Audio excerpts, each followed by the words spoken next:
Okay, welcome to this tutorial where I'm going to try to demonstrate a problem when people assemble items and then how you can go back fixing it.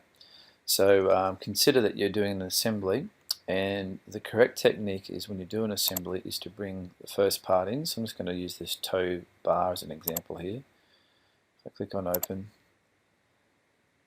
and where is it? It's coming here hopefully. There it is there. Now when you bring that first object in, you'll notice that because I've turned the planes on, you can see that the edges of the tow bar are parallel with these default assembly planes, which is good because that means then when I create a drawing of this, the default planes are like the planes we look at in the dihedral board in the classroom. That would be perhaps a front view there. That would be looking at 90 degrees to that face there, might be the side view and the top view and so on.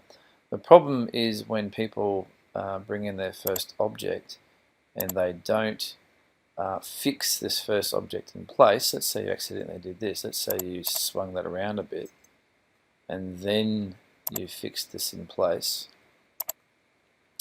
Problem would be when you go to have a look at that in the drawing mode, so quickly create a drawing from that. Illustration will do. Okay, usual story.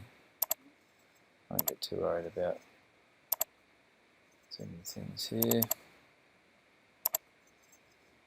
Just go through those quickly. So I want to bring this view in. General view. If I go to front, we'll zoom in on that area and we'll just turn the planes off so it's a bit easier to see what's going on. Okay, you can see that I'm actually not looking at that object at 90 degrees. It's sort of side onto it, which is a direct result of this problem here, in that the sides of the object are not parallel with those planes. So at this point you've got two options. You can try to go back and realign the edge here with one of these planes, or you can create a new front view. So I'll show you both methods. So let's say that we've identified that that first part we brought in is at an angle to the assembly plane. So we can change that by clicking on to the object, edit the definition of course, and what we can do then is grab first of all we've got to take the fix constraint off. So click on fix and then delete. Then what you can do is grab the face here of the object, that face there, and say, well, I want that face to be parallel with that assembly plane there. See, it defaulted to angle offset. Well, if you change that from angle offset to coincident or parallel, doesn't matter which one really, you'll now see that we've got that parallel with that face.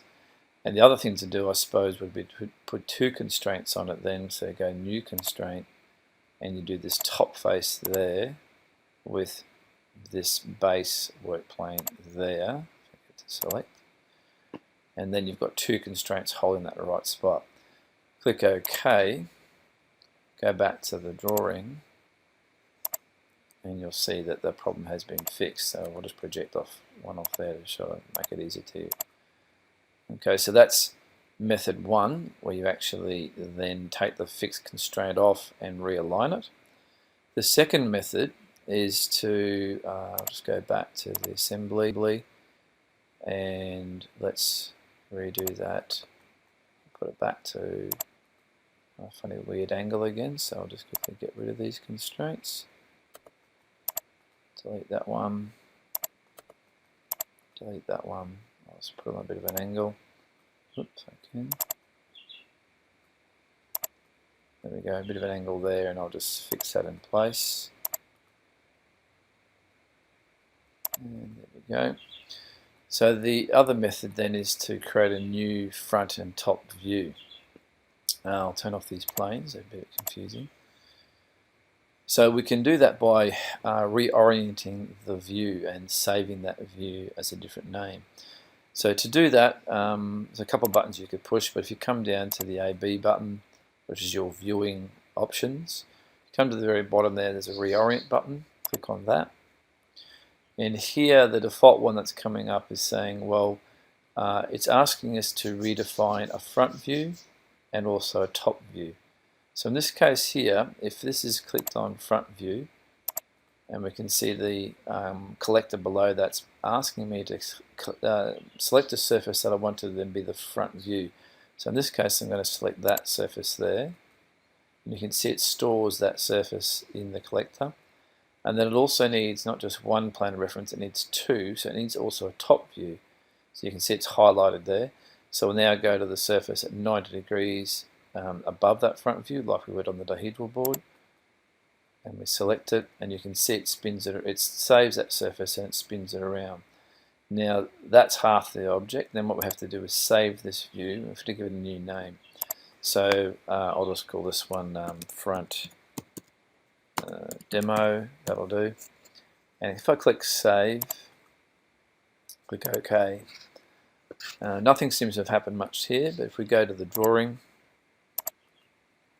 and you can see the drawing is incorrect, it's gone back to that incorrect orientation. But if I double click on one of these views here and go to view display, sorry, I forget which one it is. Mind blank. Okay, looking for, okay, I need to go to the original view, sorry, so I'll just do that. Here we go here, so that was the first view that I brought in. And you can see now front demo is now one of the options available to me. So if I click on front demo, yes, and you can see then that it reorients it to that front view, and then it projects that side view off because that was the parent view, this is the child here. So yeah, two methods there, ways of fixing orientation issues in assemblies and so on. Hope that's helpful to you.